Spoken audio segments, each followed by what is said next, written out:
Hey, everybody, welcome back. It's Steve Fretzin. You are on the Be That Lawyer podcast. Welcome. We are here twice a week for your listening pleasure and viewing pleasure. If you'd like to go to YouTube, I don't really know if anybody's looking at my YouTube videos, but all of these, because I don't talk about it. Maybe that's my problem. But all of these podcasts are on YouTube. So if you'd prefer to watch the video and see me interview the guests, and then we also do, Brian, I don't know if you know about this. We're now doing blogcasts. Do you know what a blogcast is? Is that like a video, but you send it out via a blog? You're very close. Actually the podcast that we're going to do today is going to be shrunken down through the transcript into a two-page blog article. So I'm calling them Hmm. blogcasts. I don't think I made Very that up, cool. but it sounds like I did. I'll take credit. I think you got So to anyways, trademark it. there we go. I actually talked to my trademark, one of my lawyers. He's like, that's not happening. So it's too much like general out in the public. So I'm going to use it and other people can use it too. And we can all have fun with that. But Brian, welcome to the show. We are going to start off as we love to do with the quote of the show. You gave me two, and I like that because I get to pick the one I want. And that is Dwight Eisenhower.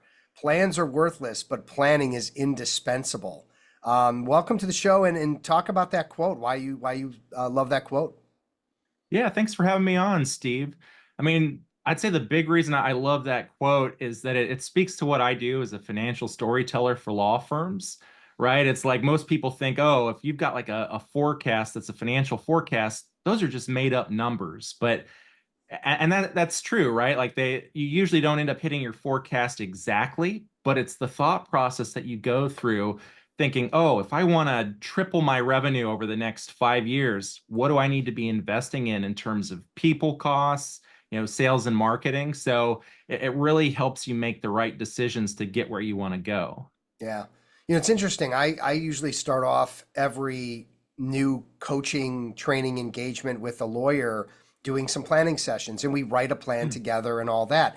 And I do feel like sometimes the act of planning and the act of thinking about it and how we're going to spend our time and what's the low hanging fruit and where are we going to go? What are we that exercise I think actually is more effective than the actual like piece of paper it's written on.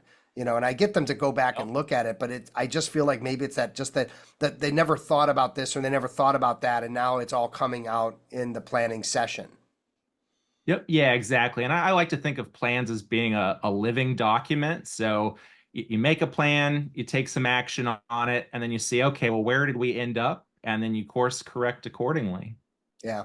Hey, everybody, we've got Brian Zapf here. He's the founder and CFO of Flight Financial, also a Provisors member, along with me and 10,000 other folks around the country that are enjoying the bounty of referrals with Provisors. Shout out to them.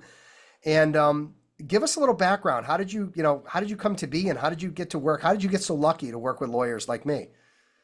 Yeah, that's a great question. And really, I never thought I was going to go the financial route. I was good with numbers, but I always preferred storytelling. I took a lot of creative writing and screenwriting classes, especially in college, but I also didn't want to be a starving artist, and I thought it might be helpful. And actually, one of my screenwriting professors had been a staff writer for Law and Order, and she'd been a practicing attorney, and she said, go out in the world, like learn a trade, get some unique experiences, and then you'll have something you can actually write about. So, one thing led to another, and I ended up getting into finance and accounting. And, I did investment banking for a number of years. I worked for MetLife as a controller for some of their startup businesses. And then, COVID ended up hitting, and I kind of did a lot of kind of self-evaluation and reflection, as I imagine a lot of us did, and decided that I could take this skill set that I'd cultivated in finance and accounting at larger firms and also working with startups and private equity backed firms. And I could help other professional service firm owners like myself and especially lawyers, because lawyers, they're great at practicing the law, but there's a lot that goes with owning a law firm, and they're not always an expert at that. Yeah. It's right. It's all of the soft skills associated with lawyering that lawyers struggle with. And they either figure it out through trial and error and through a lot of wasted time and pain, or they hire folks like you and I and others to lead them down a path that could be very useful to them and save them a lot of time and energy and money. Yep. Um, so but how and how did you get into legal specifically? Like that sounds like, it's just like me. It's like I found a niche where lawyers don't know something and I have that, that gap to fill, and it really made a lot of sense. I guess that's what you're saying you kind of did too. Yeah, exactly. And I actually, my roommate when I was going to business school for my MBA, he was actually a law student. So I was friends with a lot of aspiring lawyers. And then when I got out in the business world, I worked with a lot of, both lawyers at larger firms and then also small firm owners. Hmm. And just listening to them talk about some of their pain points, I realized that there was just an underserved market here. Yeah. Very cool. So, let's talk about, let's start from like baby steps, right? Going from what are some of the first things that lawyers who are going out on their own or lawyers who are already out on their own, what are some things that they need to do to make sure their business is healthy, to make sure that they're on the right track?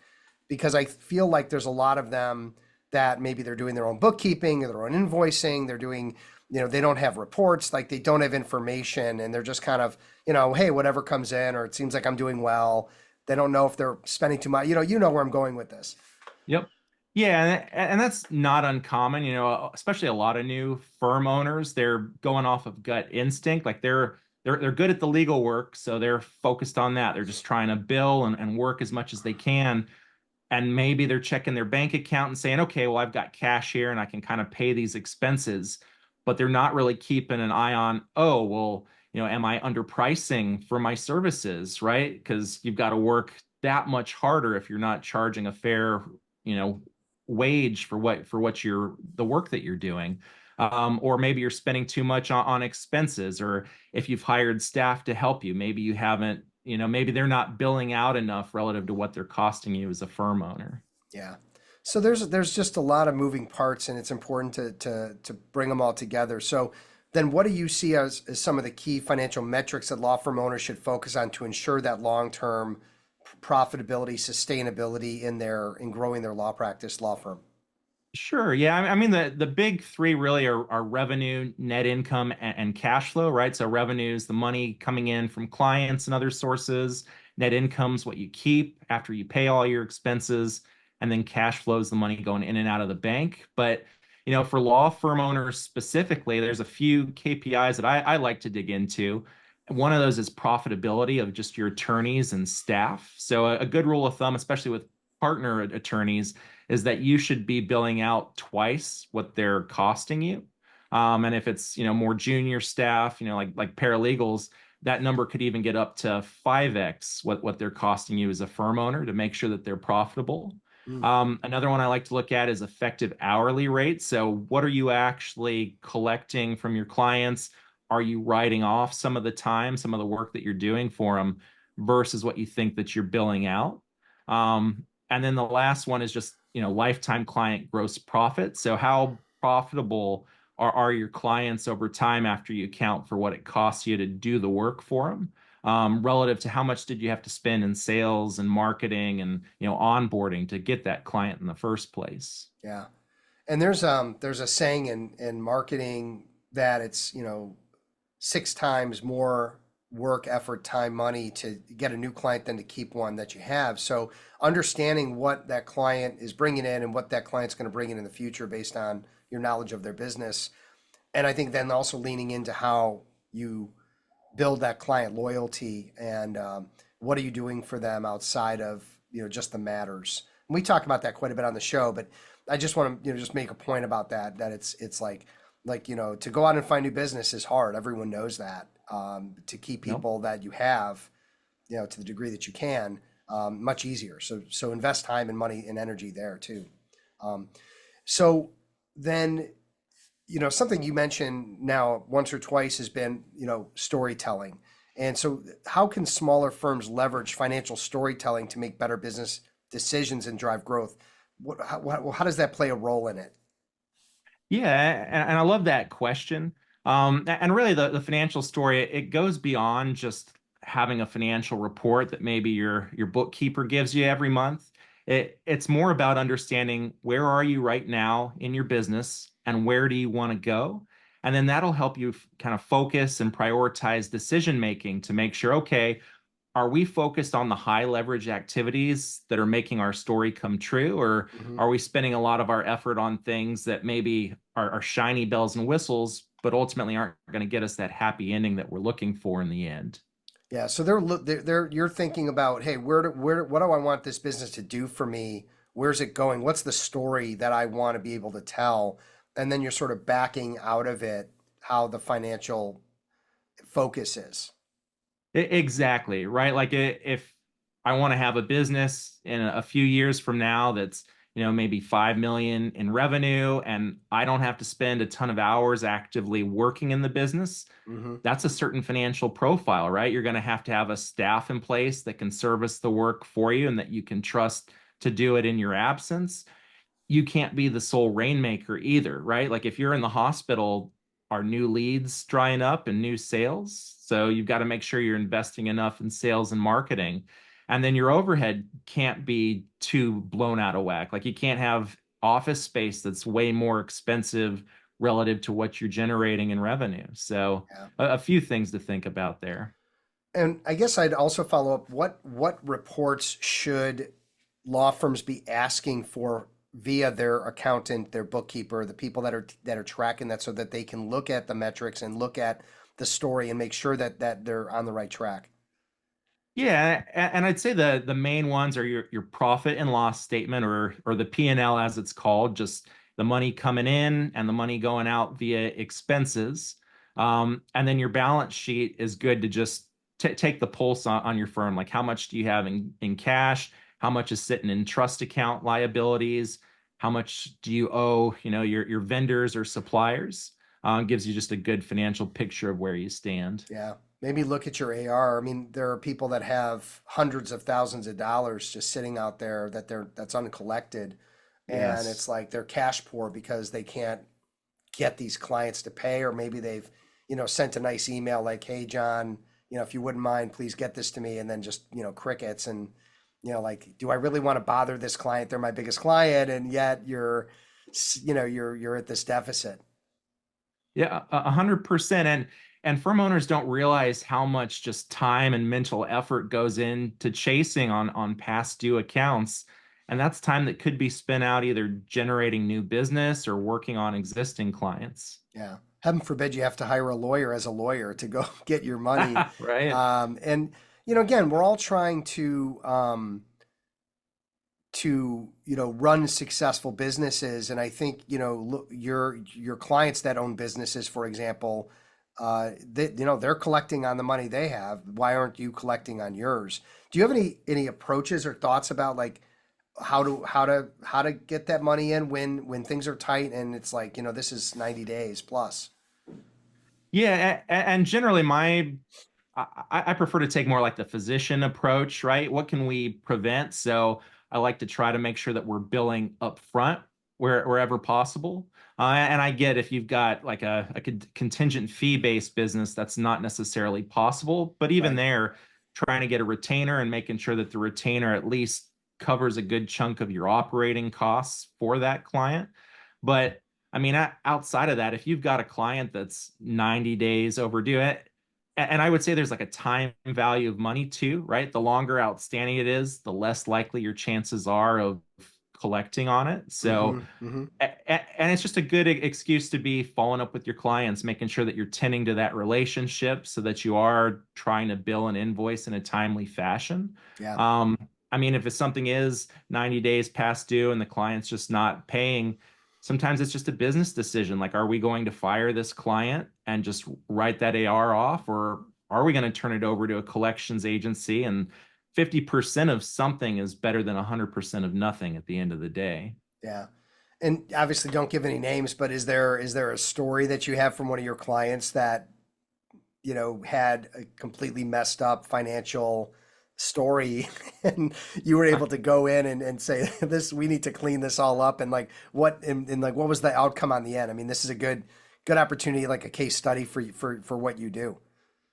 Yeah, and I would say that the biggest thing, I mean, AR is definitely a pain point. So Sure. trying to make sure that we've got good upfront kind of invoicing and timely collection practices. But the biggest thing that I see is just overpaying, kind of investing too much in payroll. Yeah. And you'll see a lot of firms where like 60% plus of their incoming revenue is going out to pay their staff and their partners. And a good rule of thumb is that all in, you shouldn't be, spending more than 40 to 45%. So, I had a law firm. It was a smaller law firm, and they had a couple of Hmm. partners, but the partners were working part-time and it was a great lifestyle for them. They were getting paid pretty generous base salaries, origination commissions, paid time off, and bonuses, but they weren't really taking a lot of extra load off of the founder's plate. So the founder wasn't getting to step away and take the vacation time that they wanted to,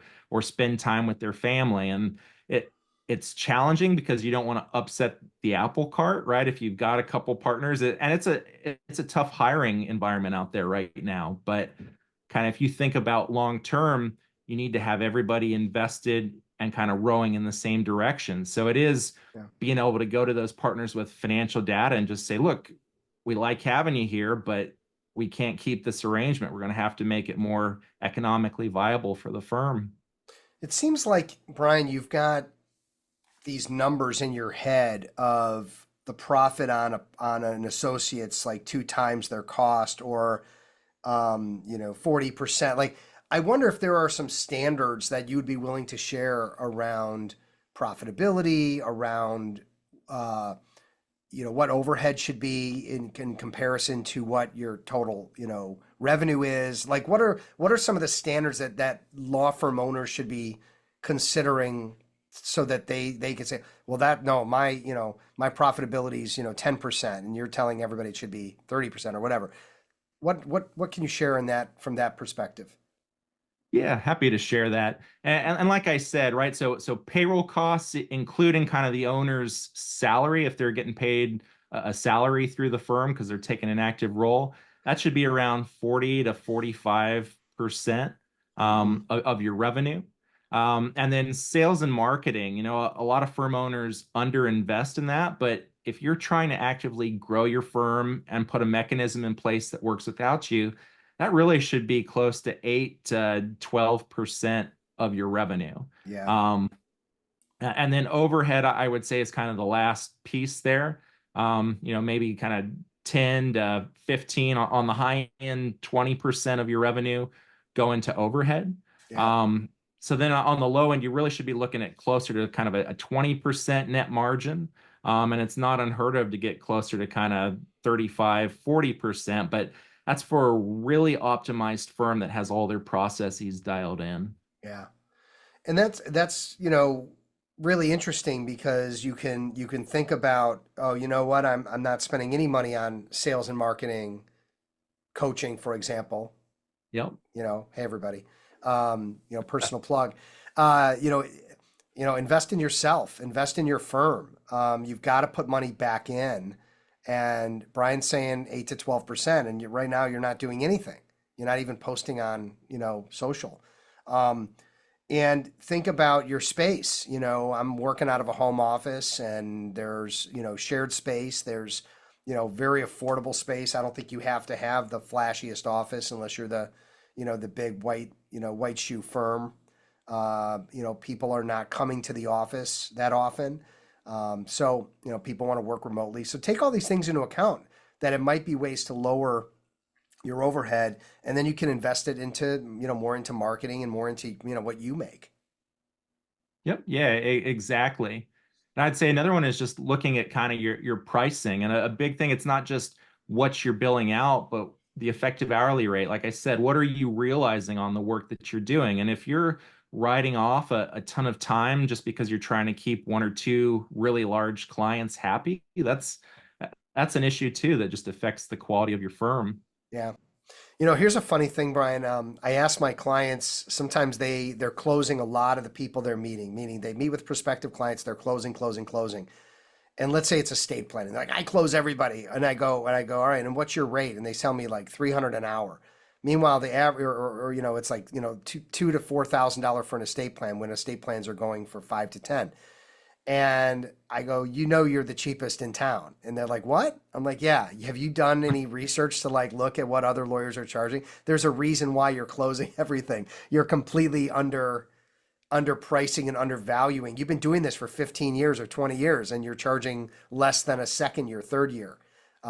So I think that's something important to really look at the market, understand your value, how long you've been doing this, and how quickly you're able to do things, because that impacts, that your rates should go up. And, if you go from 400 to 500, and that's for, you could go back to existing clients, but more importantly, all the new clients you're going to bring on, that's, you're making 25% or 20% more revenue than you made last year just from that one decision that no Yep. one's going to have a problem with because you were underpriced from the beginning. Exactly. You're doing the same amount of work, or in a lot of cases, you end up doing less work because the clients who are willing to pay you more also value the work that you're doing more. Yeah. Yeah, really interesting stuff all the way around. Let's talk about the common financial mistakes that law firm owners make and how they can be avoided. What would you say are like the top three? Yeah, and I think we've already touched on a couple of them. Okay. So overspending in terms of payroll, I'd say that's a huge one if you're trying to build a firm. But let me Not stop you investing. there, Brian. Isn't that isn't Yeah. that isn't that tougher to do now than ever? Because as you mentioned earlier, that it's not always about the money, but money's a big factor in how you're going to attract the right talent. You've got to pay them, their value in the market, and there's other people looking to poach them. So, does that make it more challenging to to to then figure out how to keep the money in order, how to keep, from overspending on help? It does, and it's a very challenging recruiting environment right now. But I would say the other thing too is that money can't be the only reason somebody chooses your firm. So you've got to make sure that you're aligning in terms of values and culture. Because if somebody wanted to make the most money as a lawyer, right, they could go work for one of these large firms and they could work 60, 80 hours a week and have no life. But there's a lot of attorneys who either start their own firms or want to join smaller firms because they want more work-life balance and they want flexibility. So Yeah. it's really finding the people who buy into that message and what you're trying to deliver. Okay. Yeah, that all makes sense. Any other major financial mistakes or things that you're seeing happening on a day to day that lawyers need to avoid? I mean, I'd say another one is just not keeping an eye on expenses. Mhm. You're just, I've lost Just count of the spend number and of, spend and spend. I want that. I get that. I want to go yeah. here. I go there. Yeah. Well, exactly. And it's just you're so busy trying to bill and bring in business and deliver the work, you're not keeping an eye on, okay, are we spending on things that we aren't using or don't need? Yeah. I had the the good fortune of looking through my wife's credit card statement from last Ooh, month. She's like, I don't know why it's so high. And I was like, clothes, shoes, clothes. I was like, okay, essentials, right? honey, I Those are think I found the essentials. problem. Clothes and shoes. But she's like, but I don't do that every month. I'm like, well, all right, that's true, but let me look at the last 6 months. She's like, I don't think so. So that ended that conversation pretty quickly.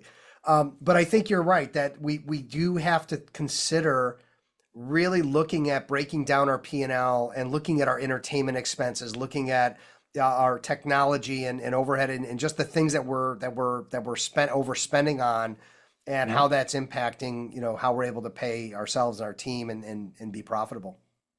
Yep. Yeah, exactly. And there's a lot of great technology out there now too that can make owning and operating a firm a lot more efficient. So Okay. it's making sure are you investing in the right things and then, Well, but tell us what are you seeing are some of the better technology investments law firms are making? yeah, and I would say like you want to have a good law firm CRMs that you're tracking the work that you're doing, but more than that, it's like a great piece of tech isn't going to make up for a bad process. So it's really just making sure you've got the tools that your team is using and that you've clearly got kind of signed up, kind of spelled out like a standard operating procedure. And Hmm. I find that often having like a checklist for how certain types of recurring work are done can really help avoid mistakes, make things Yeah. more efficient. Yeah. I mean, certainly practice management systems that handle billing, invoicing, Some of Yep. them, like Lawmatics and others, can handle marketing automations and email, mass emails that look at personalized. I mean, there's all kinds of things I'm doing with Lawmatics that I think are really terrific, and and then just little things like scheduling. People hear me talk on a regular basis about Acuity and Calendly and just scheduling. Just how how fast can you do things so that you free up your time so you could focus on growing business.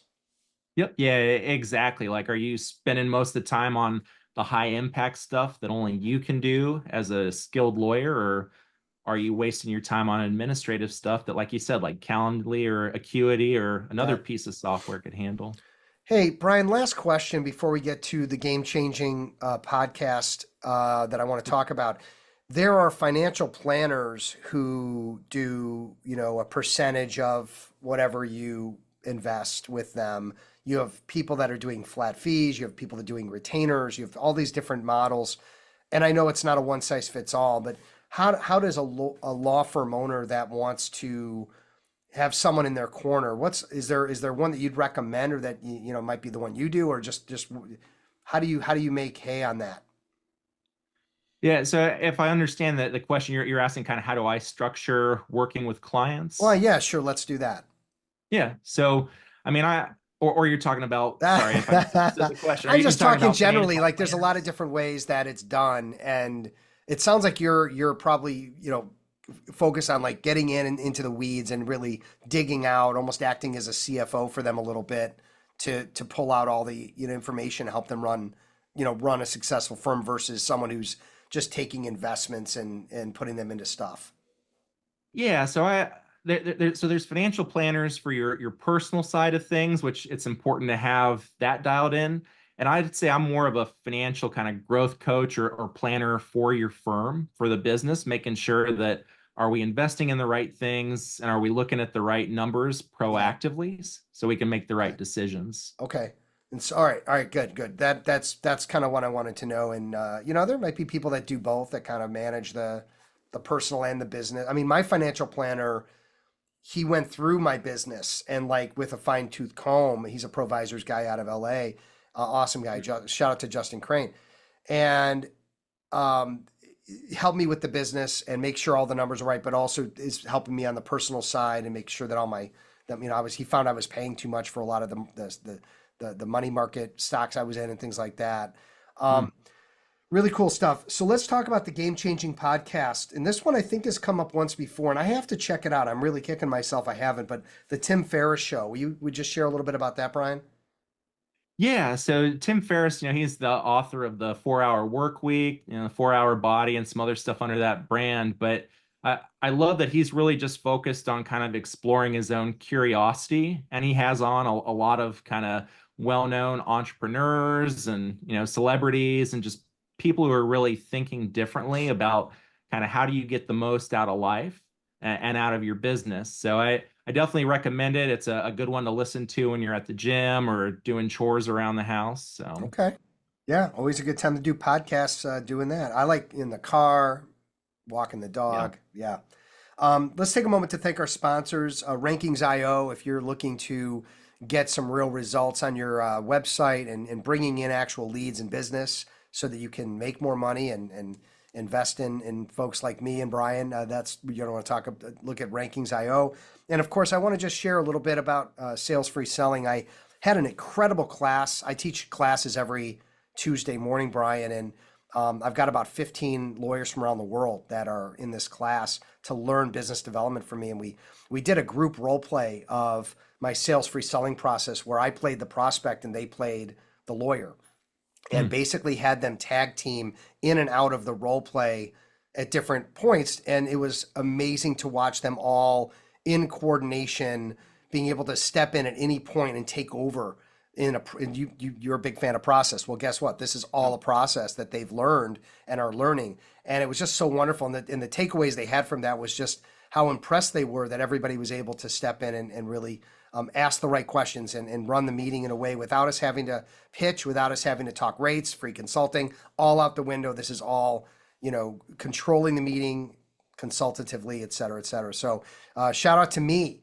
for sales-free selling. And you can buy that book on Amazon in 3 different formats. But if you want to audit a class and you want to, like, what are these lawyers doing with Fretzin in this class, just email me at steve@fretzin.com and we'll talk and we'll get you in the class for an audit. It's all good. Brian, if people want to get in touch with you, they look, I have a law firm and everything's, dysfunctional, or I just want to know that I'm on the right track and they want to reach out to you. What are the best ways for them to do so? Sure. Yeah, they can email me. My email is Brian, Brian at flight.financial. They can go to my LinkedIn page, Brian Zapf, or they can go to my website, flight.financial. And I offer a free, just kind of upfront strategy consultation. And we'll take a look at where you're at in your business and, opportunities for growth and what might be holding you back. Awesome. And by the way, everybody, it's ZAPF, in case you're wondering. We didn't really talk about that. It's all in the show notes, all of Brian's connections and information as well. Hey, man, thanks for being on the show, sharing your wisdom. We covered actually a lot of ground in 30 minutes, and I'm really just happy with everything that you're able to share. And so whether you're a lawyer looking to go out on your own or that you're currently on your own or running a small firm, this is the kind of stuff that you're going to want to know so that you can really make this business work for you long term. So thanks, man. Thanks for being great. Yeah, thanks for having me on, Steve. This was great. Yeah, my pleasure. My pleasure. And thank you, everybody, for spending time with Brian and I today on the Be That Lawyer with Fretzin, helping you to be that lawyer, confident, organized, and a skilled rainmaker. Take care, everybody. Be safe, be well. Talk again soon.